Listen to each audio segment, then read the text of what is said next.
जंगल के बिल्कुल किनारे एक छोटा सा खेत था। उस खेत में एक सीधा साधा किसान रामू रहता था। उसका खेत बहुत छोटा था, केवल अपने खाने लायक अनाज ही उपजा पाता। सुनते हो, इस बार हमारी फसल बहुत अच्छी हुई है। किसान के पास 2 बैल, एक गाय, एक कुत्ता और 5 बकरियां थीं और उनके छोटे बच्चे भी, जिनका वो गांव में दूध बेचकर कुछ पैसे कमा लेता था।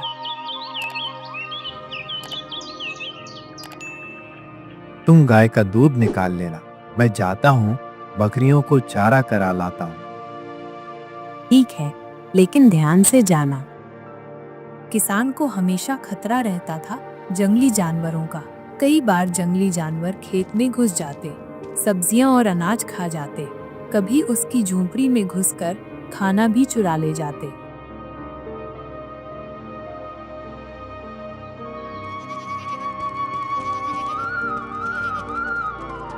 किसान अपनी 5 बकरियों और उनके बच्चों को चराने के लिए जंगल की ओर चला जाता है और साथ में उसका कुत्ता भी होता है।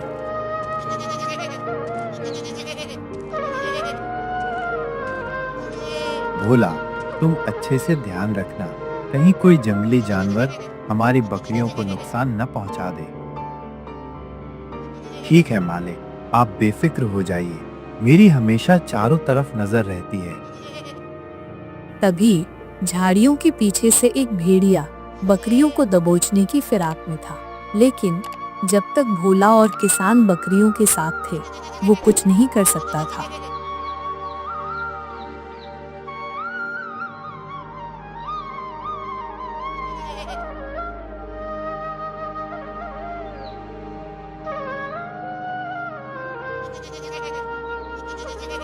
कुछ समय बाद बकरियों और बच्चों ने भरपेट चारा खाया और सभी घर की ओर चल पड़े। उधर भेड़िया बकरियों का पीछा कर रहा था।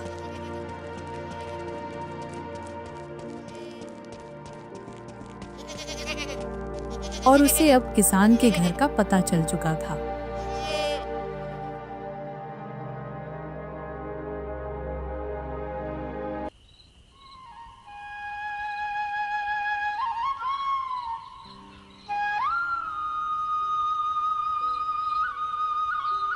रात को किसान अपने सभी पशुओं को बाड़े में बांधकर सो गया।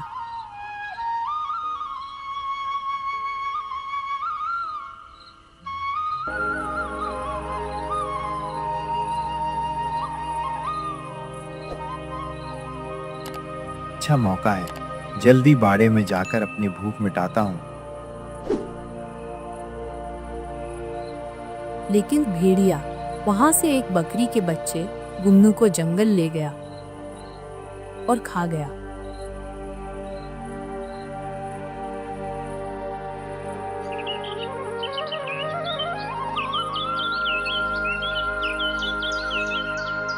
और देखते ही देखते यह बात पूरे जंगल में फैल गई। शेर, लोमड़ी, भेड़िया, सबको ये बात पता चल चुकी थी।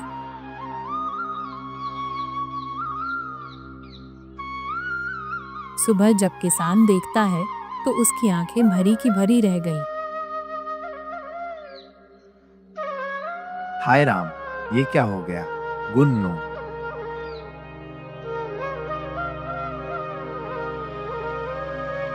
किसान उदास हो गया। उसने फैसला किया कि अब वो बाड़े में ही सोएगा।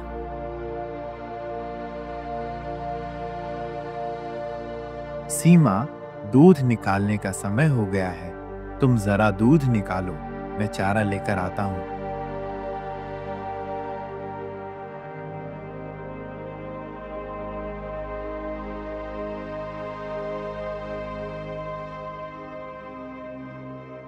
अब किसान जंगल में बकरियां नहीं ले जाता, लेकिन बैलगाड़ी में जंगल से चारा लाकर खिला देता है।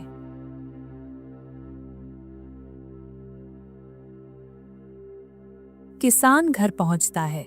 वहीं दूसरी ओर किसान की पत्नी सभी बकरियों का दूध निकालकर किसान को दे देती है और किसान गांव में दूध बेचने चला जाता है। रामू की पत्नी घर में अकेली होती है और जब शेर को पता चलता है तो वो भी मौके का फायदा उठाने आ जाता है। उसकी नजर बकरी के छोटे से बच्चे टुन्नू पर पड़ती है। वाह, देखने में ही कितना स्वादिष्ट लग रहा है। मजा आ जाएगा इसका मुलायम मांस खाकर। इसे ही लेकर जाता हूँ। रामू की पत्नी देख लेती है, लेकिन वह डर गई और कुछ नहीं कर पाई।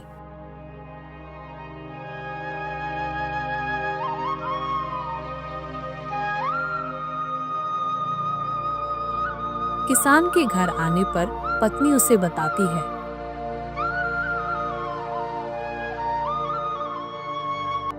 हे भगवान, ये जंगल मेरा पीछा ही नहीं छोड़ता।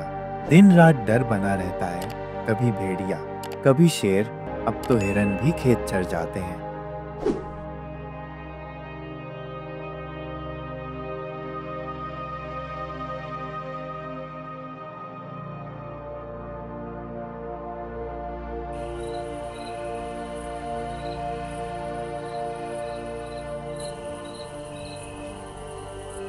रात को किसान अपने सभी पशुओं को बाड़े में बांधकर सो गया।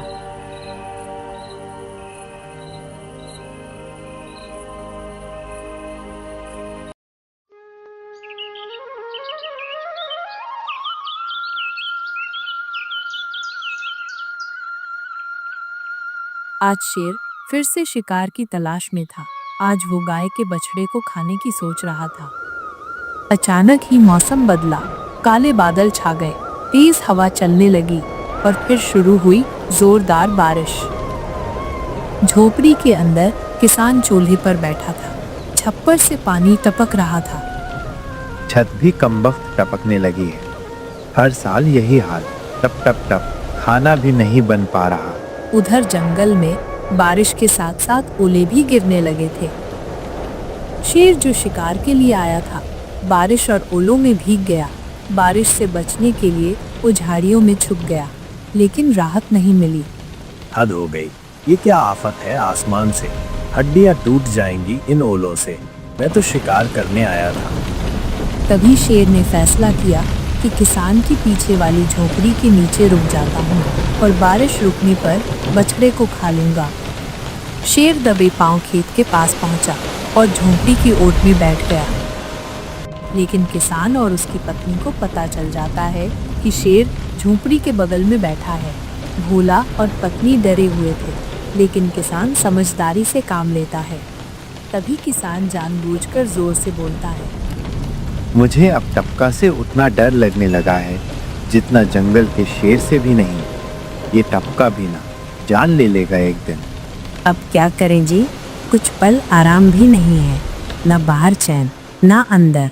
शेर बाहर खड़ा ये सब सुन रहा था। क्या ये आदमी मुझसे नहीं डरता, पर इस टपका नाम के जानवर से डरता है? ये टपका कौन है? जरूर ये टपका मुझसे बड़ा और खतरनाक जानवर होगा, तभी तो ये आदमी मुझसे नहीं डरता। और शेर ने उल्टे पांव भागने में ही भलाई समझी। अब जंगल के जानवरों में खबर फैल गई कि उस किसान की झोपड़ी में टपका नाम का कोई खतरनाक जीव रहता है। कोई जानवर उसके खेत के पास भी नहीं आता। इसलिए कॉकटून कहता है, जब मुसीबत आए तो डरने की जगह चतुराई से काम लेना चाहिए। दिमाग की चालाकी कई बार ताकत से ज्यादा काम आती है।